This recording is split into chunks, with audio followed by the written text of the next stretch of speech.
FBA fees climbing, I'm losing my grip. Storage costs rising, they'll never let me skip. Refunds I'm eating, returns pile up too. Oh, Amazon, what else will you do? I look at my dashboard, my profits erased. My margins are gone, it's a slap in the face. Prime Day's a promise, but it's such a race. How much will I make if I'm replaced? It's a cruel, cruel number. Fees keep climbing, profits torn asunder. Oh, it's cruel, the sellers wonder how to survive when the margins go under. It's a cruel, cruel number. Every month it's something new to plunder. Oh, it's cruel, it's no wonder we're stuck in this game, the algorithm's thunder.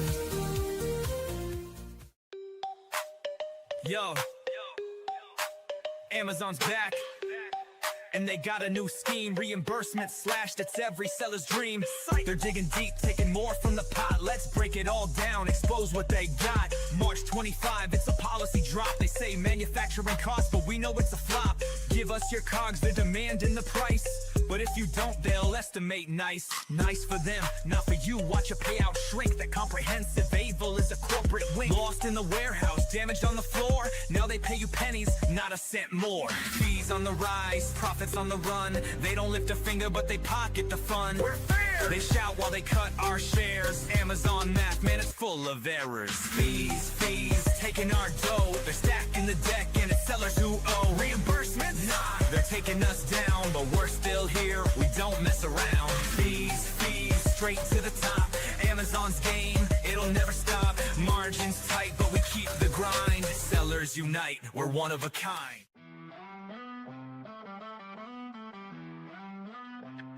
I try to sell my product on Amazon, thought it'd be a breeze. But little did I know I'd be stuck with seller support disease. They never seem to solve my problems, just give me the runaround. I'm tired of waiting on hold. My patience is wearing thin, I'll never be found. Amazon seller support, you suck, you suck, you suck.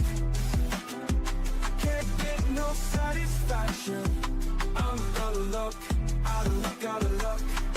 You don't care about my business, just trying to make a buck. Amazon seller support, you suck, you suck, you suck. This one's for the sellers on the grind, getting left on red, wasting all their time. I hit up support, got an auto reply. Thanks for your patience, man, I wanna cry. Inventory lost, my margins are toast. Reps playing tag like the Casper the Ghost. They pass me around, it's a never-ending game. Nobody takes action, everybody shifts blame. My ASIN's down, I'm out of the race. They say they'll escalate, yo, what a disgrace. Amazon seller support, you're breaking my heart. No answers, no fixes, just tearing me apart. Hours in the queue, stuck in the dark. Amazon seller support, you're missing the mark. Amazon game plan, that is the key. Seller central dashboard, that's where I be. Analyze the funnel, see what we lack, then we optimize. Sellers know it's a fact. I get it poppin', you know that it's lit. Climbing the rankings, ain't no room to quit. I check the data, they notice the stats. I keep the method, that's how you adapt. Metrics are showing, you know it's our cap. Amazon sellers, it's time to react. I'm about that action, I do this with passion. I got them like, whoa, what is this? Huh, whoa. I don't know, dude. I think everybody's just buying stuff based on reviews and badges or whatever. They don't even know who we are. These customers don't even know the name of my brand. But they keep clicking add to cart like it's part of the plan. They see that Amazon badge and think it's all grand. But yo, they don't even know the name of my brand.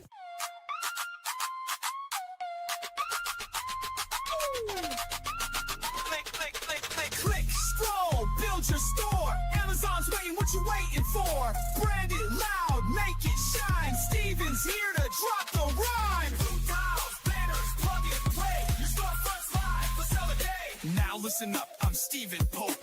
Amazon guru, I'll help you cope. Step 1, get that trademark stamped. Without brand registry, your Amazon cramped. Head to Seller Central, log in quick. Manage stores tab, yeah, that's the trick. Upload your logo, flex that style. You're about to make Jeff Bezos smile. Where pick a template, marquee or grid. Drop your tiles like a branding whiz. Hero image, big and bold. This store's gonna glitter like digital gold. Scroll, build your store. Amazon's waiting, what you waiting for? Brand it loud, make it shine. Steven's here to drop the rhyme. Blue tiles, banners, plug and play. Your storefront's live, let's sell today. Yo. In the trenches of the Amazon game, trying to survive while it's driving me insane. Nobody warns you, they just claim it's passive income. Nah, it's pain. I'm sitting at a birthday, laughing, chilling, next to a newbie Amazon seller spilling. She's like, Prime so smooth, it's a killer. Then tried to sell, now she's stuck in a thriller. Finding products, yeah, that's the first grind. Scrolling Alibaba, losing my mind. Samples suck, manufacturers decline. I'm like, dang, how's anyone doing this fine? Ship it in, pay for the bubble wrap, but they ship glass bottles in padded crap. Now I got hot sauce leaks, refund stacked, customers pissed. Man, I'm under attack. Amazon's a beast, it's a fight, no peace. From SEO to PPC, the hustle don't cease. Think it's passive? Nah, you better increase your tolerance for chaos or face defeat. Trademark wars, brand registry's a scam. They banned my brand, now I'm in a jam. Listings yanked, products ranked and tanked. Lost dogs in the catalog, my account shanked. Now let's talk ads, it's a rabbit hole. 1,000 hours deep, man, it's taking my soul. Weekly negations, bulk sheets for control. Excel's my new weapon, but it's taking its toll. SEO's no joke, keywords in the game. All text, A+ content, playing insane. Lifestyle shots, avatars for fame, but the CTR's low, all products look the same. Amazon's a beast, it's a fight, no peace. From SEO to PPC, from SEO to PPC, the hustle don't cease. Think it's passive? Nah, you better increase your tolerance for chaos or face defeat. Let's go to Mac School. To Mac School. Class is now in session with Professor Pope.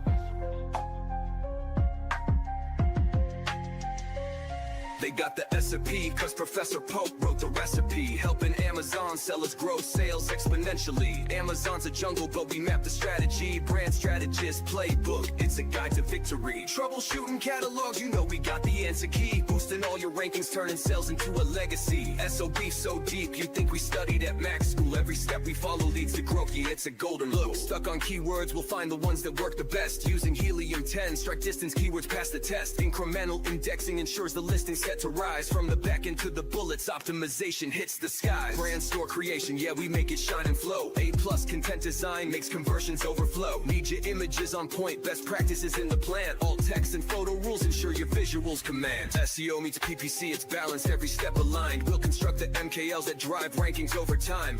Budget caps and bid adjustments, no more wasted spending. Segmentation builds campaigns that sellers can defend. Got a hijacker, no problem, we'll file to take them down. Review requests in action, 5-star ratings come around. Flat file updates, market share reports, it's all in reach. Professor Pope wrote the SOP so sellers learn and teach. Meanwhile, my Amazon guys on the case, fixing up my problems at lightning pace. Ticket escalations, Mag's the boss. Even Amazon says we'll take the loss. Seller support don't know what's up. Passing the buck when the issue gets tough. They're the official team, but they can't comply. So they say, reach out to my Amazon guy. They're supposed to be the pros, but they can't decode policies and tools from their own damn road. I'm paying fees, yet they bring me stress. But Mag turns my chaos into pure success. Seller support reps, they throwing shade, but then admit, yo, Mag will get you paid. Third-party agency taking the throne while Amazon fumbles in their own damn zone. Seller support don't know what's up. Passing the buck when the issue gets tough. They're the official team, but they can't comply. So they say, reach out to my Amazon guy. So here's the truth, let's keep it real. Mag's the team with the pro-level skill. Amazon sellers, you know the vibe when support says call Mag. They'll give you peace of mind. Amazon seller support, you can suck my image stack. Sucking is all you're good at anyway. Bezos, hit me up if you want to sell seller support. I'm buying. There's a chase. Peace.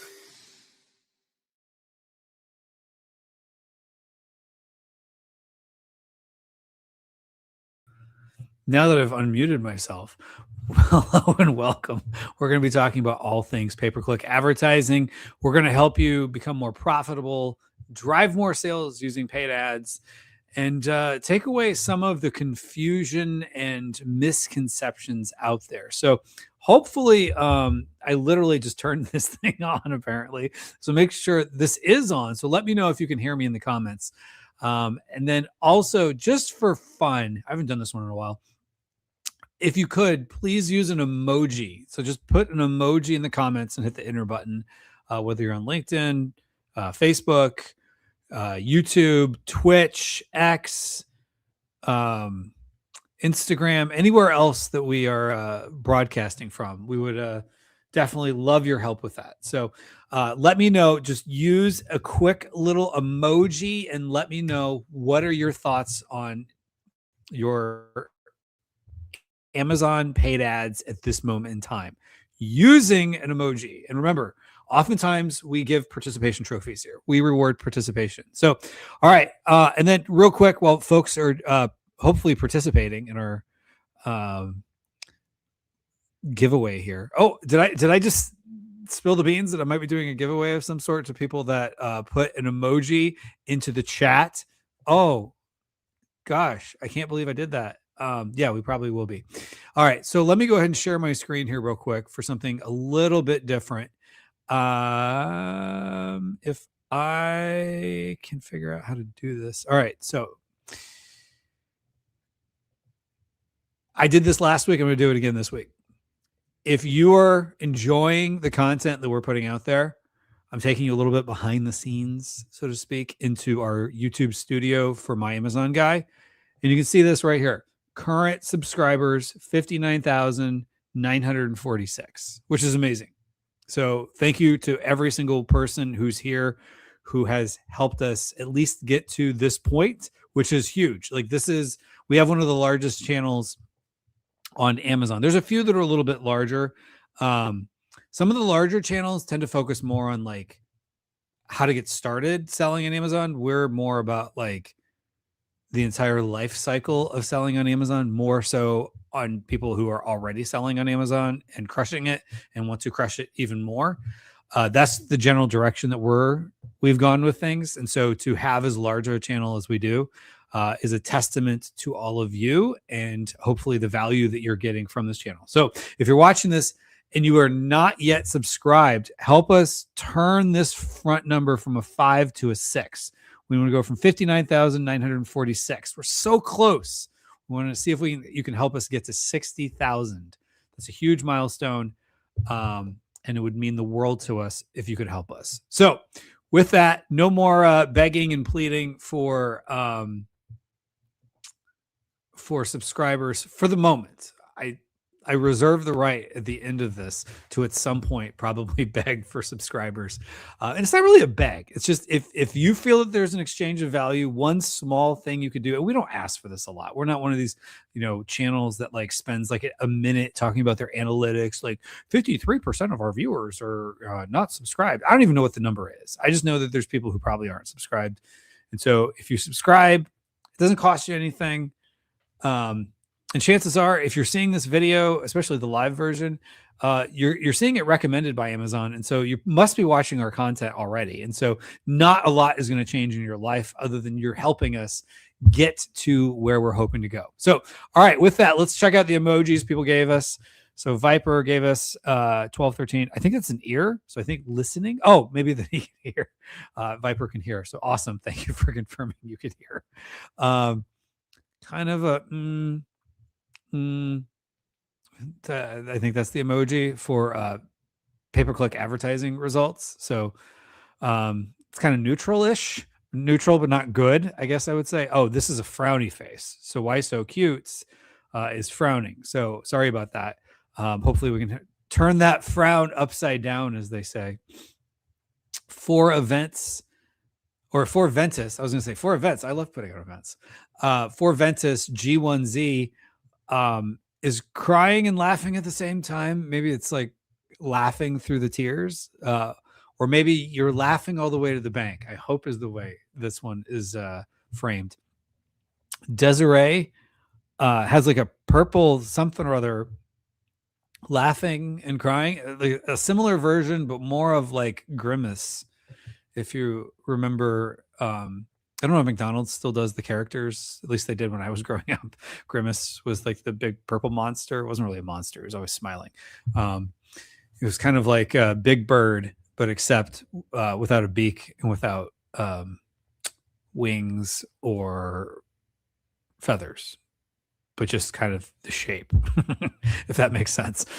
A purple monster. So the purple monster is crying. This isn't so much of a laugh and cry. It looks like more of a cry. So I hopefully this is your one last cry, to quote what was his name? Brian something or other. He had a song in the 90s called One Last Cry.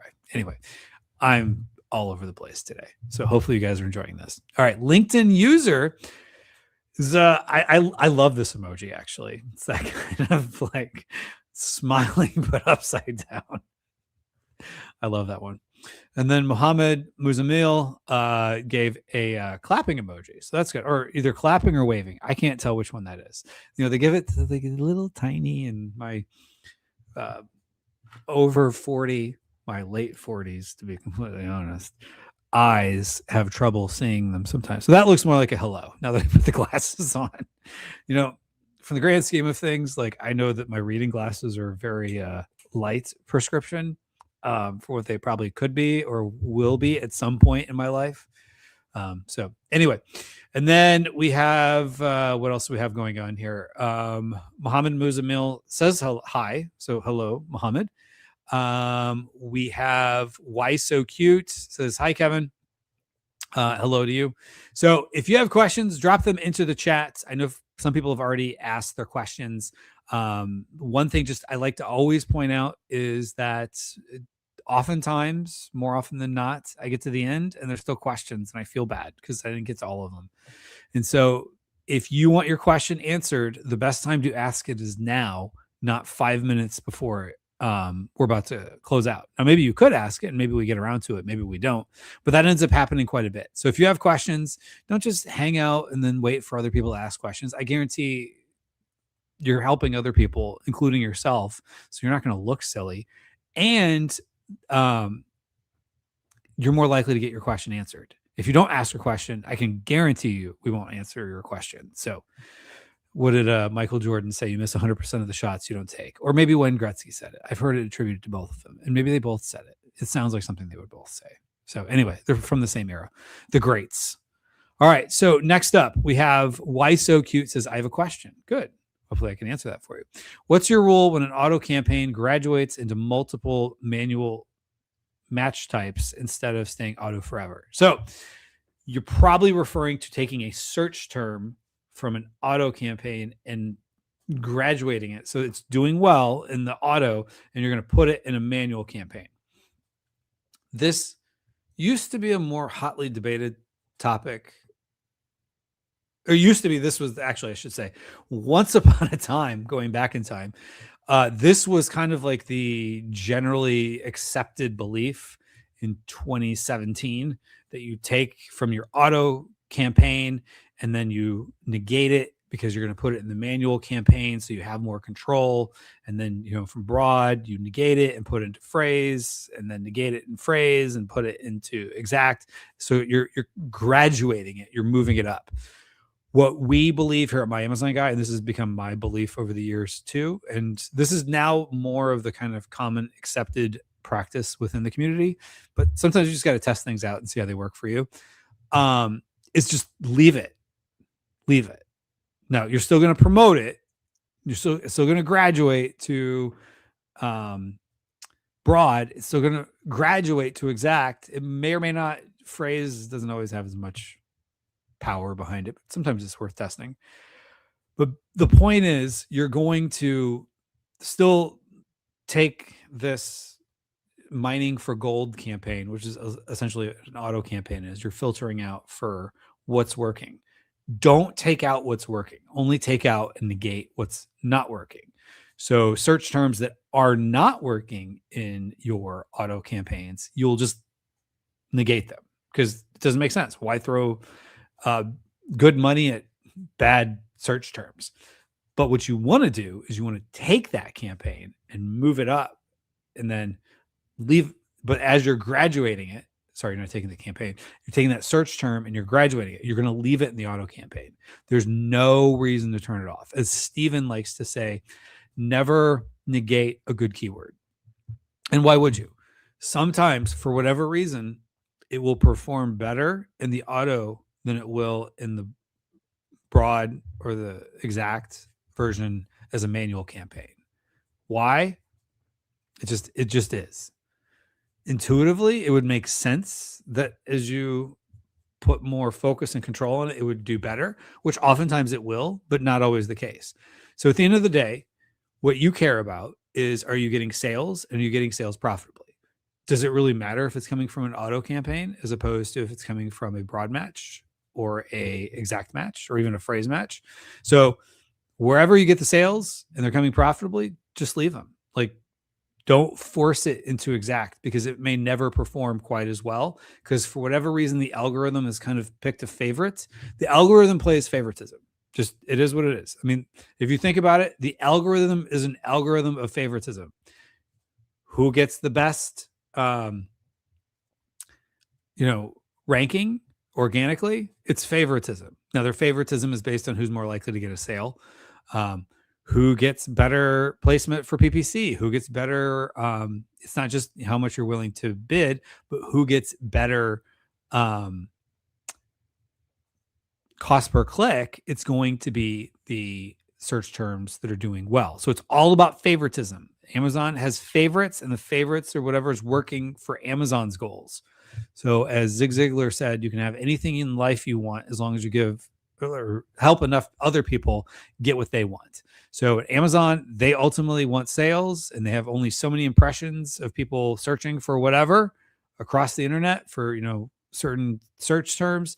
What's more likely to drive a sale? And if their algorithm somehow is determined it's your auto campaign versus your exact match, let it be. Just let it be. Now, if you put it in exact and all of a sudden that search term no longer performs in auto after giving it quite a bit of data, then you can say, all right, I'm done with that. All right. And then you can negate it. Otherwise, just leave it there. All right. And then, I forgot to mention all the people here who gave us an emoji earlier. Thank you for that. And so we're going to give you a free $100 Mag School course. All you got to do is go to podcast@myamazonguy.com. Send an email to podcast@myamazonguy.com. Oh, just like we got on the screen. See, our amazing production team on the back end is backing me up and making sure that you have the information you need. So just go to that, just like you see right there, kind of scrolling across the screen. I might actually need to go this way because I mirror. So anyway, you get the gist. Podcast@myamazonguy.com. Send us an email. Say, Kevin promised me a $100 Mag School course, but only if you were one of the people who followed instructions and gave an emoji when I asked for emojis, because that was what we were saying. So if you're like, yeah, but I'm watching the replay and I didn't get a chance to. Well, easy breezy way to fix that. Just join us live. And then I didn't mention this earlier, but Mohammed Muzamil, you already did. You already got your comment in on LinkedIn. So you only get one. But it's $100 value. So it's like we're basically giving you $100. So congratulations. All of you won $100. I just gave away almost $1,000. Hopefully Steven doesn't fire me for all that, but it is what it is. No, he won't. He encourages it. Kuwahai Hassan 4947. I'm guessing that's a Pakistan flag. So for whatever reason, the flags don't always render. The flag emoji didn't render there, but we're glad to have you. I don't know how that relates to PPC. If you tell me how it relates to PPC, I'll say you're eligible for the gift that I just gave away. All right. Next up, we have Mohammed Muzamil says, hi, Kevin. Hi, Mohammed. Hope you're doing well. I'm doing great. Thank you for asking. My question is actually related to product targeting in Amazon PPC. When we target a competitor's ASIN and send Amazon and Amazon shows our ad on top of search or rest of search, which keywords does it show on? Because top of search and rest of search impressions do not appear on a competitor's product detail page. So where exactly does this Amazon show the ad, and on which keywords? This is a great question. This is something, actually, I host a bunch of virtual summits. I forget the gentleman's name. He was someone from Titan Network. Super smart guy. Brought this up a few years ago, maybe like 3 years ago. And I'd never heard this before. And so he pointed out, like, there's data that on your product targeting campaigns, you're targeting ASINs, not keywords. You have top of search and rest of search. Well, does that make sense? Because you're showing up on product detail pages. So, fact, let me just, for fun, bring up Amazon so I can kind of demonstrate what we're talking about here. So, this is toothpaste. Every now and then I like to bring up this one. So, side note, Amazon uses the real estate on their main images to get across messages. Like this one was a pack of 6. I've bought this. This does not come in a box. It's just 6 shrink wrapped Colgate toothpaste boxes together, just bundled together. And it's sold by Amazon, meaning it's first party. They're in control of the listing. It's been this way for like 2 years now, at least. Anyway, total side note. So if you think about it, top of search and rest of search. Top of search is this. It's the search engine results page. And this is all keyword based, because this is for, like, for example, these people would be bidding on toothpaste. Then down here, more. This is kind of more your rest of search. This is a video ad.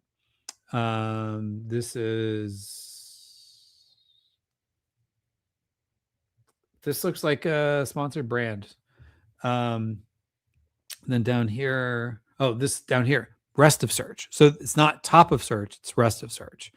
But again, it has to be a keyword. But when you are bidding on, let's just say for fun, this one that I was pointing out earlier, if you're targeting this ASIN, you're on the search, and you're not in the search engine results page, you're on the product detail page, the listing. So you're on the PDP, as people like to say. So you would show up like here, products related to this item sponsored, if you're doing sponsored products. So why would you show up as, so again, to the original question, why would it say top of search or rest of search when you're showing up here? I think the data, because they have how it all links together, they're just revealing to us how they got there, I believe. Now, are you bumping up that particular product in the search results if you go after top of search placements? I don't know. I don't think so. Because this is not a top of search placement. And so, like, for example, if you show up on this listing for this product, you're not bumping it up to top of search. That would be kind of weird. But I think it's just more just an unintended, let's say, data leak. I don't know if data leak is the right word. They're just revealing to us how that product got there. That's my theory. That was the hypothesis that the gentleman that shared that. And I wish I could give credit where credit is due. There's a gentleman, super nice guy, from sharp guy, knew his stuff, from Titan Network. So if anybody from Titan Network is watching this, give credit to whoever spoke at the summit I hosted like 2 or 3 years ago. It was a Q4 summit. It was PPC related. He did a very good job. And it was one of those that, like, people walked away from it like, huh. So the question you're asking, Muhammad, which I'll bring it back on the screen, is a good question. Like, why are you showing up if this is top of search and rest of search, which are search engine results page, but you're targeting product detail page? How do you have data for that? I have no idea, other than I just think it's how that the hypothesis, and maybe somebody has alternate suggestions, which might be completely valid, that it could just be how that listing got searched. So, because ultimately somebody clicked on search, most likely, which is how you had that impression on their product detail page, because somebody had to click on it. So you're on their product detail page, somebody clicked on it, and that's how you at least had the opportunity. So it had nothing to do with you going after top of search or rest of search. That's my belief. Oh, and if people are like, what is that? Like, can you explain that again? Let me know if you need clarification. It took me a second when it was originally explained to understand that, because it doesn't make sense. But then once you understand like the placements, if you just separate it between search engine results page and product detail page, it should make more sense. All right. Next up, LinkedIn user says, hey, Kevin, hope all is well. It is. Thank you. Same to you, LinkedIn user. Do you ever run category or subcategory product targeting campaigns? If so, do they usually recommend for supplements? I know we can layer in refinements like price, range, review, star rating, etc. I'd be very cautious about those. So remember, you're just kind of, anytime you're giving Amazon a blank check, you're giving them a lot more ability. So I'm not as familiar with within supplements, the various categories and subcategories within the subcategories. So if there is a subcategory, like a very specific one where even products aren't exactly like yours, or at least adjacent enough that the people who buy this would also likely also be interested in your product, then maybe you want to consider it. But you wouldn't just say, blindly go after like health supplements, for example, because it's too broad. The people looking for vitamins are not the same people looking for protein powder. The people looking for, maybe they're all health conscious, but there's so many different ways you could go. So if you have a very specific niche supplement that has a very specific niche use or belief that user has, I would not target all supplements. So just be careful with that. So you could layer in refinements, but still, if you're going after 3-star or more expensive or whatever the refinements are of your competitors, but they're not really your competitors, they're just in a more broad category, it's not going to perform as well. You could test it, maybe with a little bit of money, but that would be my hypothesis going into that test. All right. Why So Cute says, how many categories or how many conversions do you require before moving a search term from auto to exact? And does that change by category? Honestly, it depends. So 1 or 2, maybe. Like, it depends. Like if all of the keywords you're targeting are, in your manual campaigns are all very high volume, maybe you want a little more data, maybe 3 to 5 conversions. But, the reality is when you're targeting in general, you're going to find a lot of the keywords you go after are just, they get 1 click here, 2 clicks there. So if you have something that at least maybe got 2 clicks and a sale, maybe from auto, and then you're going to move it to exact, like, it's at least worth trying out. I mean, somebody bought it with that search term. So I would say you could give it, a little bit of love earlier on. I personally think it's not a bad idea to move them up, so to speak, because if at least one person has bought it, then it's usually worthwhile to promote it, is my personal belief. I know there's people with wide ranging beliefs on the subject, but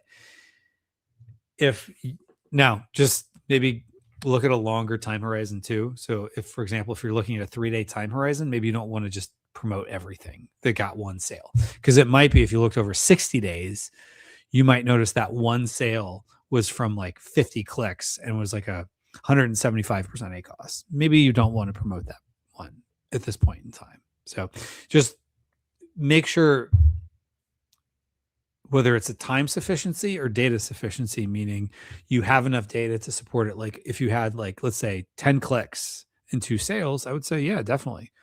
If you had 2 clicks and 1 sale, maybe, but maybe you want to look at a wider time horizon. If it's 2 clicks and 1 sale over like 60 days, like you're looking as far back as they'll let you go, yeah, test it out, promote it, see what happens. And maybe it gets more impressions if it's an exact, because you have more budget control theoretically than you do if you structure it properly, I should say, than if you do as a if it's just an auto. So hopefully that made sense.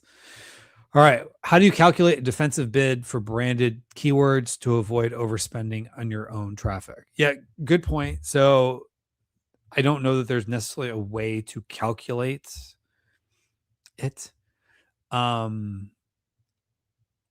I would say look at what Amazon is recommending for that keyword. And if you're talking about branded keywords to avoid overspending on your own traffic, you're probably thinking of product detail pages. So you're showing up on your own products. So if you're going after branded keywords, well, I guess there's two ways to look at this. Branded keywords, you're probably more talking about search engine results page. So like top of search, whatever. Because if someone is searching for your product, you don't want to give up to someone else because they're specifically searching your brand, which means you did a lot of work on the front end to get them there. Like they would have been to your product detail page in the past. They maybe purchased your products in the past. So they're very warm and very likely to click and very likely to buy. So you will probably get a discount, so to speak. And it's not like Amazon has to say, we're going to give you a 10% discount on your branded keywords. It's more just because what I was saying before, Amazon plays favorites. And it's not because you're like some sort of like search engine optimization where, you know, the search term you're going after matches the name of your brand. Amazon, you know, gives you a discount. It's more just you're more likely to convert because it is your brand name and the intent is there with the customer. And so the data over time is just going to suggest to the algorithm that this is a match. And so you'll generally get less cost per click. So I would say be aggressive. And if you're looking for a number, I'll just pull one out of thin air. Whatever you think you'd bid on, like as your starting bid for other keywords, maybe add 20%. And you probably won't even spend all that. You might, you know, let's say you're bidding $1.20, you might get the keyword at top of search for 75 cents, just because it's relevant enough. Now I'm pulling numbers completely out of thin air. So don't take that as like, oh, these are the benchmarks, Kevin said. It's more just for illustrative purposes. All right. Next up, Jordan De Jesus. I don't know if Jordan joined us late and is just giving us 2 hearts to describe Jordan's, what's the word I'm looking for? Results on ads. So if that's the case, you get a coupon code. Just email podcast@myamazonguy.com. All right. Next up, we have Jason P6475. It's very specific. I wonder if you were born June 4th, 1975. Anyway, been using broad campaigns and tried taking converting keywords and moving into exact while leaving broad running. That's good. We're jiving here. Then we have, and I get nearly no impression despite competitive bids. Any thoughts? Yes. So basically you're saying you move from broad and tried moving those keywords into exact and still leaving broad running. So that part you did good. I get nearly no impressions on those despite competitive bids. I'm assuming when you say no impressions, you're talking about in the new campaign at exact. Hopefully not everything fell off the wagon, because if it did, it's probably unrelated. It could be seasonal. Like if you're selling beach related stuff, I kid you not, we had snow flurries the other night here in Florida, South Florida, in Palmdale, Florida. Not where I live. I was just camping there. West of Lake Okeechobee, which is the south half of the state. We had snow flurries. It lasted like 2 minutes, and you wouldn't have even noticed it if it wasn't for like the fact it was dark and someone had their headlights on and we could just see like floating around precipitation. And people that more easily recognize snow flurries having lived in the North longer than I have, they recognized it. So anyway, point being, for a variety of factors, it could just be whether weather related, whether some other related, you might have reasons why other than related to this campaign that could be affecting your impressions. So if it's just a couple days, I wouldn't worry too much about it. I would give it a little bit more time. You could always maybe bump up your bids by 10% just to see what happens.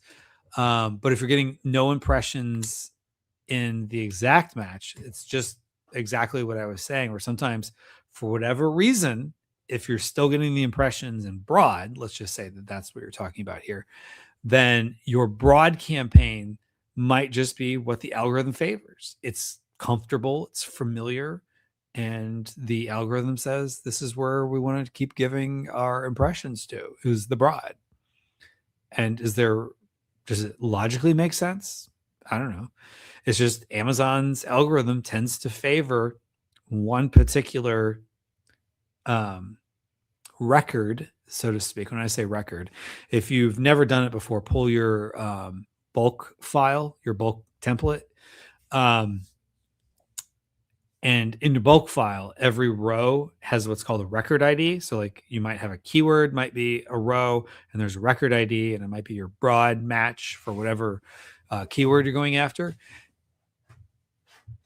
That has a record ID, which has history. And Amazon's algorithm sometimes favors what it knows as opposed to what it doesn't. And it used to be there was a belief that like, oh, if you put it in a new campaign, it's like you're resetting the algorithm. There's a honeymoon period for that. There is a belief that there's a honeymoon period for new products, but for new campaigns, maybe there is, maybe there isn't. You know, sometimes they will give more impressions just because they got to figure out this new campaign. What is it? But I wouldn't just go around building new campaigns and moving keywords all over the place just for the sake of trying to get more impressions in the new campaigns, because that usually doesn't work well enough. So I would say, if you're concerned and it's not a seasonal thing, try bumping up your bid, see what happens, give it more time. Sometimes it just takes time. Like Mariah Carey saying, love takes time. Sometimes impressions take time. I'm all over the place today. Anyway, Wasif Ahmed says, did you tell me that,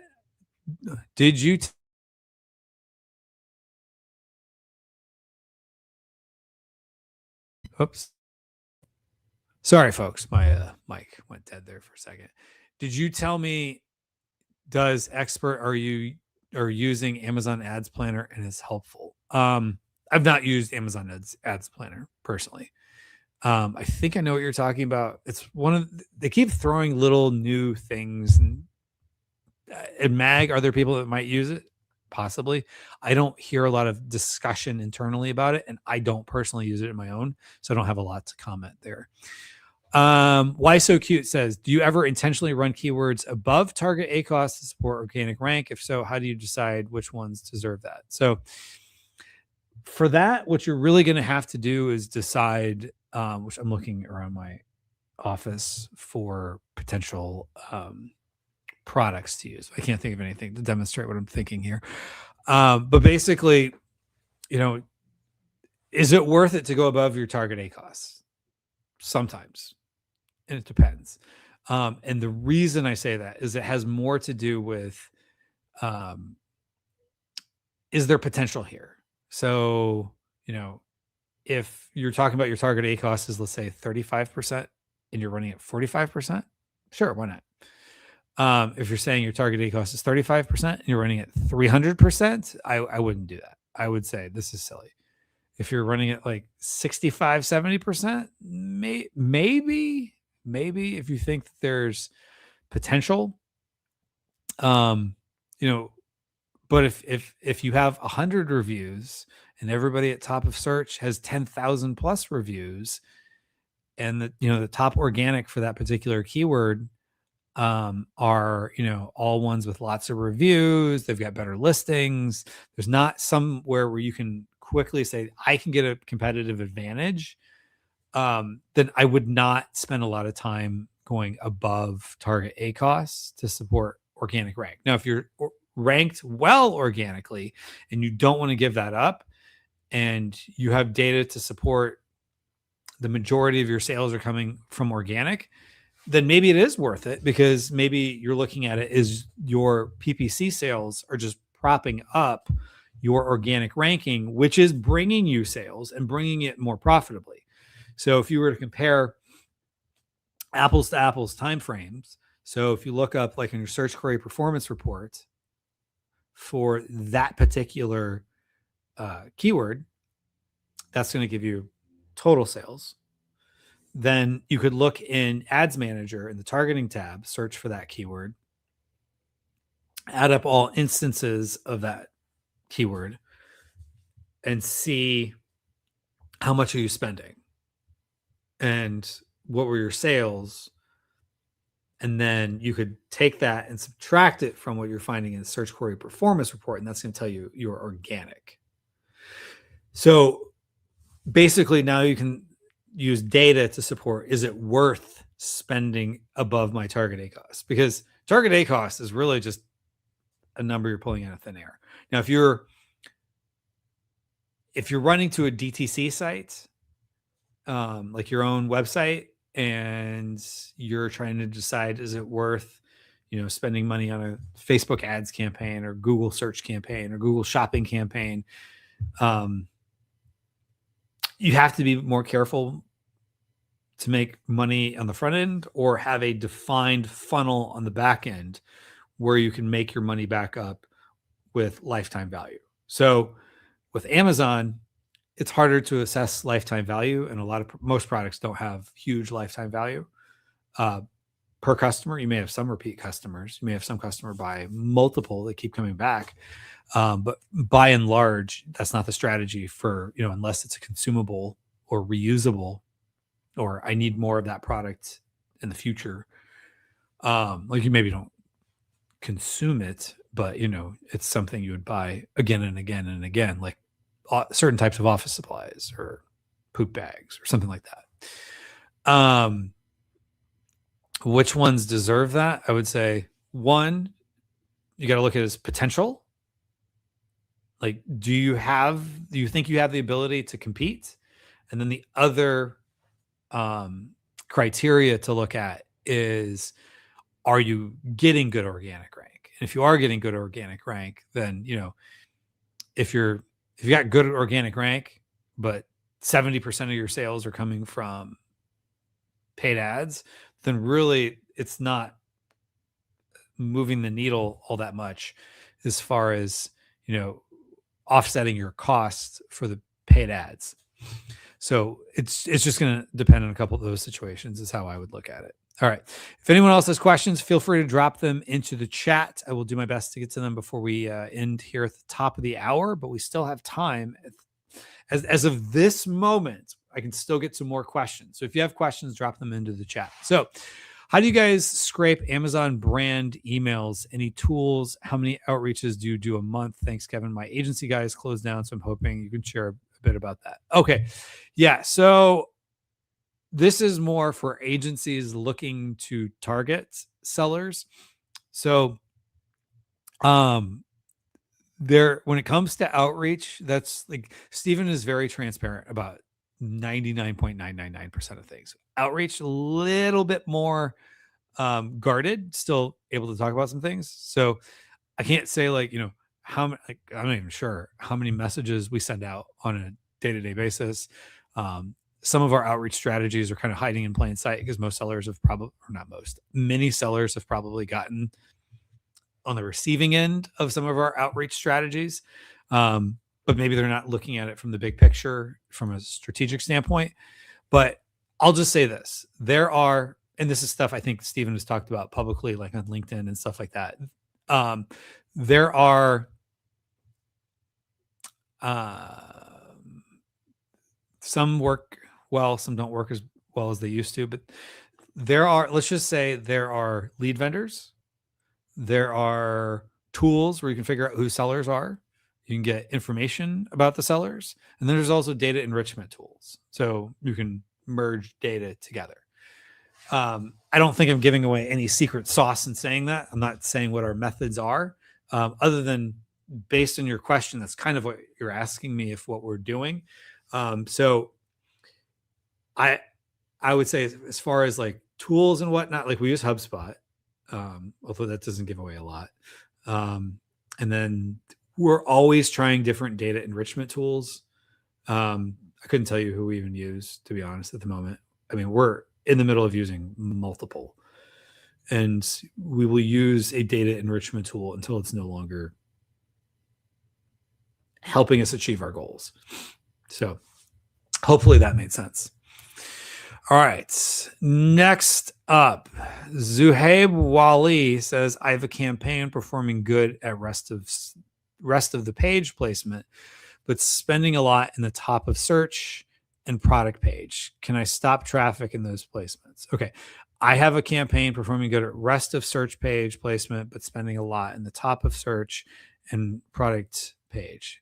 Can I stop in those placements? It's almost impossible to just stop those placements. You could just theoretically lower your bids across the board and then just increase your rest of page, or rest of search. I think you mean the rest of search. Like you could just have a really big modifier for that. Like I think it's 400%, but you can just max it out and just do the math so that, like, instead of, maybe whatever your bid is plus 10% currently at, rest of search, you just really lower your bid and then you increase it super high percentage wise, but you come to this, you're basically essentially bidding the same amount just when that math works out. But you've, in essence, because you're not giving a modifier to top of search and product page,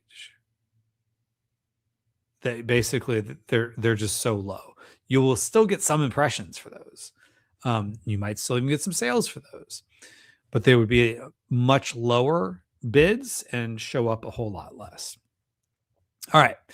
Next up, Karimi Faridi PPC says, what are you? Oh, I just answered that question. Next up, Mohammed Afaki M says, hello. Hello to you too. Why So Cute says, how do you test placement multipliers without blowing up spend for the entire account? Well, if you think about it, the placement modifiers are per campaign. So it's not like you're going to do the entire account. It's not like you're saying for across my entire account, I want a 20% top of search. No, you're saying for this campaign. So one, maybe you have a campaign where you're only trying to test out top of search. Or you just don't do it for all of them across the board. Or you just look at the data. Like, let's say you pull your bulk file, you filter for top of search, whichever column, it's kind of towards the right. Whichever column would tell you which placement it is. You could filter for just that placement, and then you could just go down and then look and see like which ones are performing well, and you bid up a little bit. Like you have a higher placement modifier and just see if that helps you. So that you could do that and you're not doing it across the board. Like I don't believe in just across the board doing different placement modifiers, which I guess theoretically you don't even have to do top of search. I use top of search as an example, but you could also do it for rest of search. You could also do it for product detail pages. But you may also want to look at it as separate them out between the three of them to see which ones are performing, or just filter for any of those three, like the others. If it's blank, it doesn't have a modifier. So you're not looking at the modifiers, you're looking at keywords or whatever else. So you're just looking at the modifiers and then just see which ones are performing and then throw gas on the fire of what's already working and decrease what's not. That's the way I would do it without blowing up your entire account. All right. Next up, Wasif Ahmed says, when launching a new product on Amazon, how do you strategically decide the initial Amazon ads PPC budget? Which metrics, business goals, risk factors do you consider? And how do you balance aggressive visibility with budget control during the launch phase? Well, at a certain point, you just got to figure out how much money you have to spend, because initially you are more buying data. Now, you don't want to just go nuts and just say, I'm just going to spend willy-nilly and throw caution to the wind. You can stack the deck more in your favor if you do the things that we talk about here. Like if you look at our, phase 1 and phase 2, phase 3, phase 4 of our SEO frameworks that we have. If you go to myamazonguy.com, focus on phase 1, trying to figure out your master keyword list. That's going to also work towards, if you do that work, you're going to be targeting a lot of the right keywords, or at least on paper, theoretically should be the right keywords. And so that's going to help you. And then when it comes to risk factors, don't bet the farm on horses that haven't proven themselves yet, so to speak. So you want to make sure that you are targeting, the right keywords, but also don't just say, this is a good keyword, so I'm going to do a 300% top of search bid modifier because I heard top of search is better. Let people vote with their wallets, and then accordingly increase bids, increase modifiers, increase budgets, but don't just do it willy-nilly. And then have the general framework that I operate from, that your budget is merely a guardrail. It's so you don't completely fall off the cliff. Because if you say your budget is $1,000, but there's not enough impressions and clicks to support it, you might spend $7 a day. You might spend $30 a day. You might spend $104 a day. But you can say it's $1,000, but that doesn't mean they're going to spend $1,000. On, let's say, Facebook, if you say your budget is $1,000, they will spend $1,000. They may actually shut down your account if you come out of the gate spending $1,000 a day, but they will find ways to spend your money. Amazon, it's more, especially if you're going after sponsored product ads, which are very much focused on on a search volume. So people have to search. It's very reactive. If people aren't searching, if there's not enough people searching, there's not enough impressions, and you might not get your share and you won't spend as much. So just keep that in mind. So how much is your budget?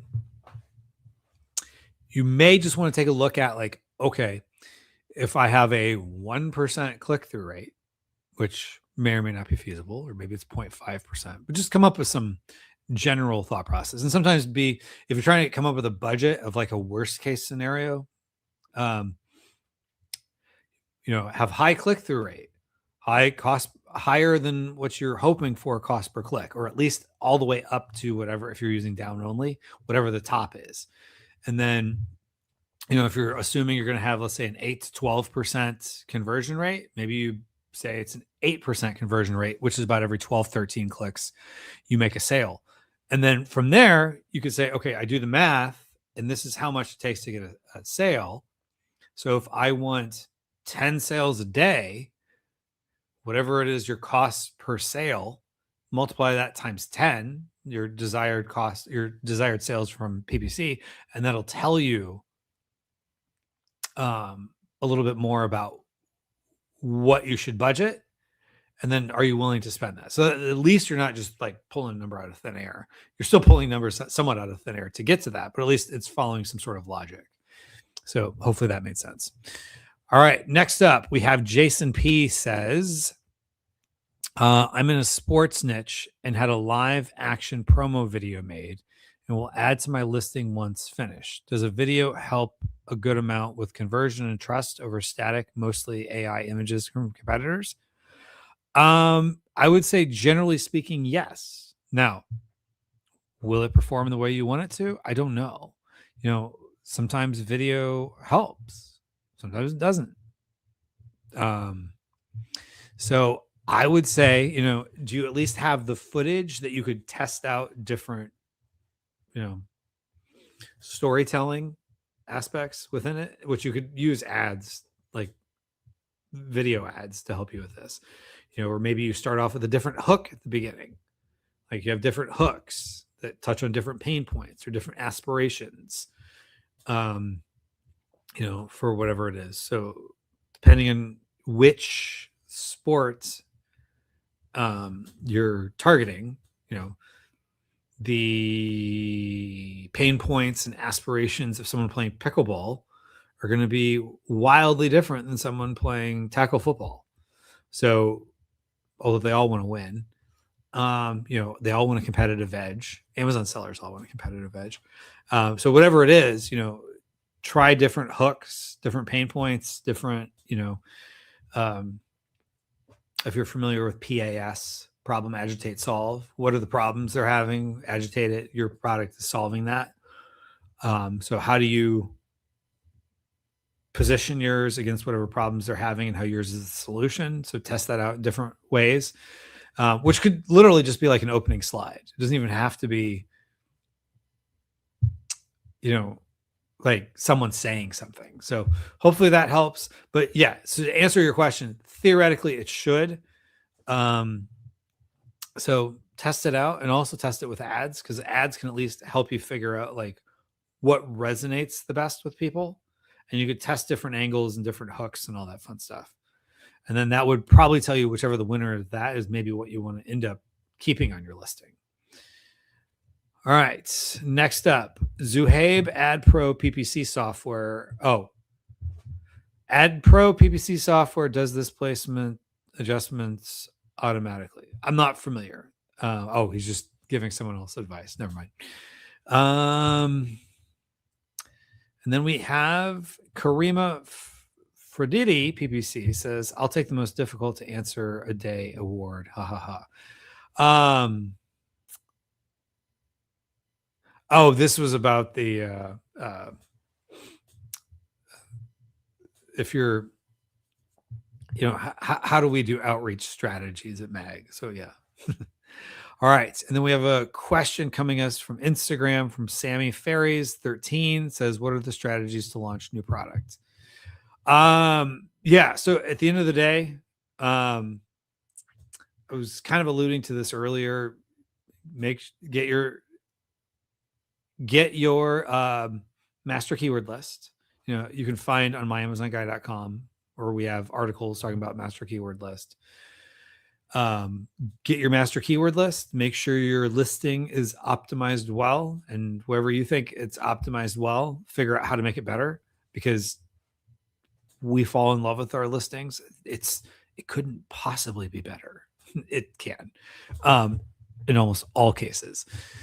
And then make sure you got your products in there, and best of luck. And then if you are on our email list today, we just sent out a bunch of blog posts that we've done on a variety of topics. And in it, we had some of the most competitive, more difficult categories to launch into. And so we have that as well, which was very category specific. So that might help you if you're on our list. All right. And then we have Krishnakant Hardia says, what is the strategy for PPC to launch products having low ASP but high CPC? Because it always leads to high ACoS. For example, a category like notebook. Okay. Yeah. So if you have a low average selling price but high cost per click, one, can you bundle those together? So maybe instead of a notebook, you're selling a pack of 3, and maybe that is the strategy you go with, which it's harder to change midstream. But on that, actually, I've got a good example here, which you teed me up for, even though I didn't ask you to do this, but I appreciate that. So if I go to IMG,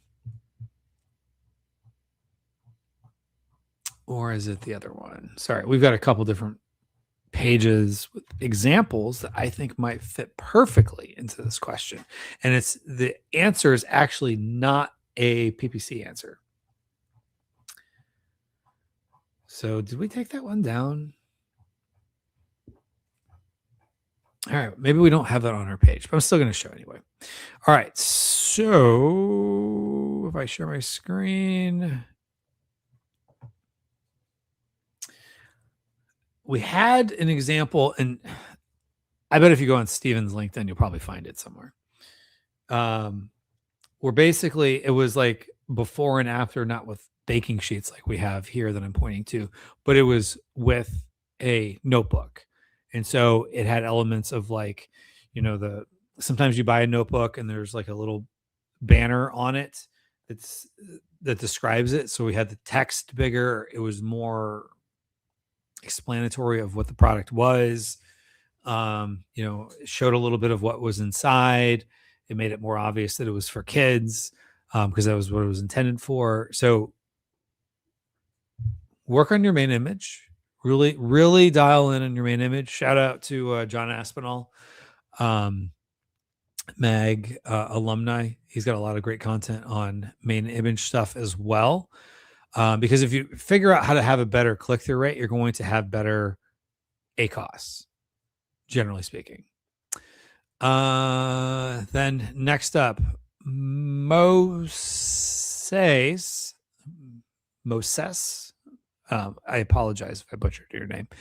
I have 3.2 average review and 20 reviews. Yikes. My customers didn't like my lid. I'm selling a container, but I also received 5 stars as well. I have 400 in stock in FBA. Should I use PPC? These are Vine reviews, by the way. So Vine reviewers tend to be a little bit more strict. Strict is the wrong word. More critical, maybe. They're not terrible. Like, you're not going to always, like, they're not going to just bash every product. Otherwise, Amazon wouldn't want them to review it. But if they're all glowing, then it makes Amazon look bad too. So it tends to be hit or miss. With that said, if you have 20 Vine reviews and they're an average of 3.2, you probably do need to fix the lid. And so maybe on your next round, you fix the lid. Should you use PPC? I would say yes. Like, if you don't have PPC, then turn it on, test it.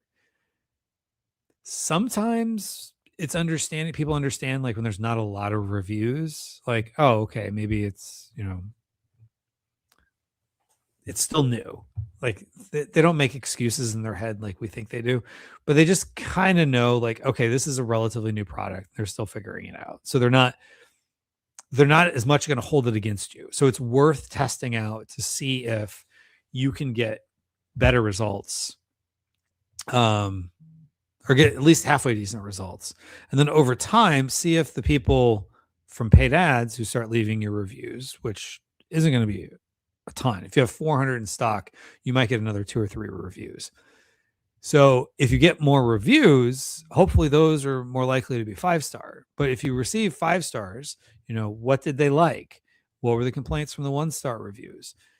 Is there something you can put in the listing, and not just like hide in a bullet point, but like make very clear both in A+ content and in your secondary images to make sure people know? Because if you can hit up some of it's just a mismatch of expectations. If there's an expectation gap between what they think they're getting and what your lid does, then it's worth it. Now, if it's just they're saying it's flimsy or something like that, then you're going to have to go back to the drawing board and fix that. But if it's like a user error issue, then I would try to address that. Or if it's a combination of both user error and the product can be improved, work on improving the product in the next round. And then go back to the drawing board and figure out, like, how do I communicate this better? And then one of the things to keep in mind too, like, if you don't run PPC, you're just going to take forever to go through that. And so you're more likely to incur storage fees and long-term storage fees on the back end. And so every unit you sell today is really coming off of the ones that would have been sitting on the shelf towards the end.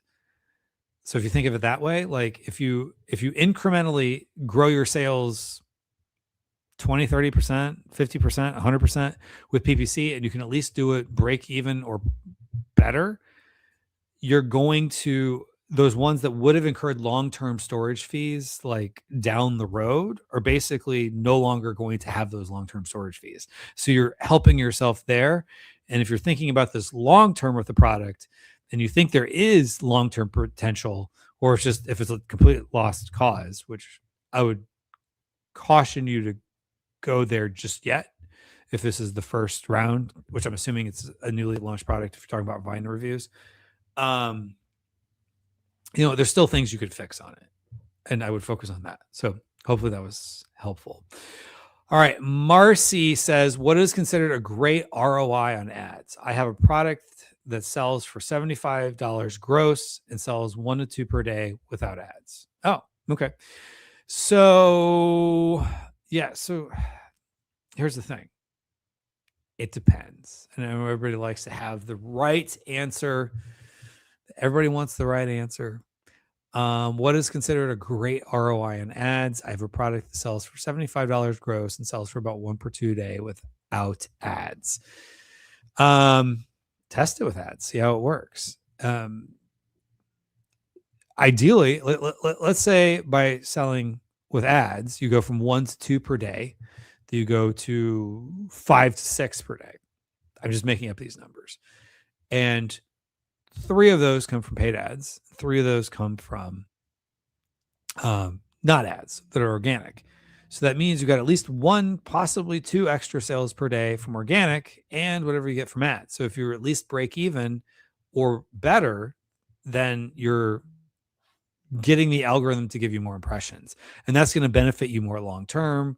You'll get more reviews because a percentage of people over time will leave you reviews. So if you have more sales over time, you get more reviews, and then that will help you. Although don't push reviews too much. I don't think there's as big of a factor as a lot of people tend to think it is.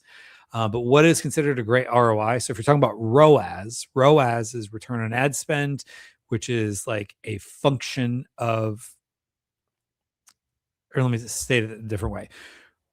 Return on ad spend is basically your sales divided by ad spend. So if you have, let's say, $3,000 in sales and you spend $1,000 in ads, you have a 3x ROAS. Then there's ACoS, which is just the inversion. It's the same thing, just the algebra is opposite.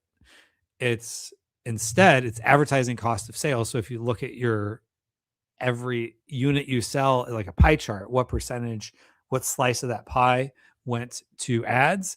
Then if you had, let's say in my example, $1,000 in ad spend divided by $3,000 in sales means 33% ACoS. Now, what's good? How much can you spend? Know your numbers. And I tend to like ACoS better because at least you can know on a per unit basis, like what are your total costs. Add all that up, all the little piddly fees they charge you for inbound fees, the fees you pay your 3PL, the fees for the broker to get it across the border. Like take all of that and factor it on a per unit basis and come out with like, what am I actually spending? Not just, your FBA fee and the, 15% or whatever that you're paying Amazon. So hopefully that makes sense. All right. Glad this was helpful. Cool. All right. And then next up, Moshe says for the next round, I will have to sell this round, right? Do you think if I receive more 1 stars, does it affect my account? I wouldn't worry too much about your account. Take a look if you've not already. Go into the voice of the customer page and just see how they're ranking your product. If it's really bad, they may take down your product, but you can always, come up with like, this was the problem. This is what we learned from it. This is how we improved it. This is what we're doing to fix it moving forward so it doesn't happen. Basically taking responsibility for it. Amazon loves that. You could probably get this product back because it's not like people are saying like, oh, it says it was going to cure cancer and it didn't. Like you're not making bold claims that you can't back up. I'm guessing even if you said, best lid ever and people didn't like the lid, that's what it is. It's kind of a subjective thing. But if the lids are coming broken, stuff like that, that's something easy to say, like, hey, this is what we're doing to fix it, working with a supplier, better packaging, whatever. So even if they take down your listing, you could still probably get it back. I don't think they would take down your account. I think you never know. But I would say from a risk standpoint, you're probably at more of a higher risk of the listing having issues. If not even necessarily 1-star reviews, it's more like, what are people saying in the returns? So if you have high returns and people are saying, product defective, product not as advertised, things like that, then you're more likely to get flagged than 1-star reviews. They just look at it as like, it is what it is. But figure it out. Like, if you've gone beyond your Vine reviews, like you mentioned you had 20. So if you paid for 20 Vine reviews and you're assuming they were all Vine reviewers that left Vine, then move on and just see what non-Vine reviewers say. And, one of the things too is like a Vine reviewer is a non-organic reviewer, meaning they didn't pay for ads, or you didn't pay for ads, then click on the listing, but like they didn't buy it because they wanted it. They bought it because it was free, or they got it because it was free, I should say. So there's a little bit of jadedness. Whereas like, if you've ever read the book Influence by Robert Cialdini, it's over there somewhere. I don't know. One of the things he talks about is that people will go to great lengths to prove themselves right. And so I think this is also one of the reasons why Vine reviewers don't leave as high of reviews. One, because I think Amazon would ding them if everything was a 5-star. Everything is great. I loved it. It's amazing. But I think two, with Vine reviewers, because they're not choosing with their wallet and saying, I want that product. I want that for me. I want to buy that as a gift or whatever. So if someone goes into it, making a conscious decision, this is the type of product I want, going through the search results page. Okay, click that. Okay, this looks good. I like this. Da, da, da. They're making all these little micro commitments, these little micro decisions along the way to get to that product. Not like, oh yeah, I'll take another free one because I can. So I think it's more like, okay, this is what I wanted. So they're probably more likely to give a better review. That's a little bit more of a theory from what I've seen. Someone says nowadays Vine reviews are honest if your quality is less than good. They say it, so quality should top launch. Well, I would still say I've seen enough data to support Vine reviewers are more critical than non-Vine reviews. And there used to be, when I first started on Amazon, one of the strategies was reach out to top 10,000 reviewers and just say, hey, and this is, you're reaching out to them directly. Hey, I've got this product. Would you like a free one? Sure. Just send it to me. And as long as they put in there something that they receive the product free, in exchange for a review, that was like the compliance test. They could leave whatever they want. So TechCrunch, I think this was like fall of 2016, did an analysis that all of a whole bunch of different products were looking at the reviews and what did people say. The products were, people put in some sort of verbiage that was clear that it was, it was given for free. They were like, let's say the average star rating was a 4.7 versus the average one that didn't include that was a 4.4 or something like that. And so Amazon got a little bit beat up in the press. And so they swung the pendulum the other way and they're like, well, we're going to control the process. So that's how Vine came. And I think Vine, there's kind of because the other one had the unspoken of like, well, if people see I leave a lot of 5 stars and maybe a few 4s, I'm not perfect, but I leave good reviews. They probably thought they'd be more likely to get free stuff. Whereas now Amazon could kick you out of the program if all you did was leave 5 stars.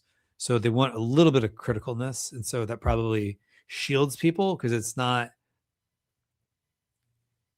it's not just an exchange facilitated between the seller and the reviewer, that Amazon facilitates it. So it probably makes it a little bit more anonymous to the Vine reviewer and a little bit more protected. They can just do whatever they want because it's not going to kick them out of the program. So that's my thought process. So anyway, with that, we went on some tangents. Hopefully this was fun and helpful to everybody. Thank you for joining us, and we'll see you back in the next one. Take care.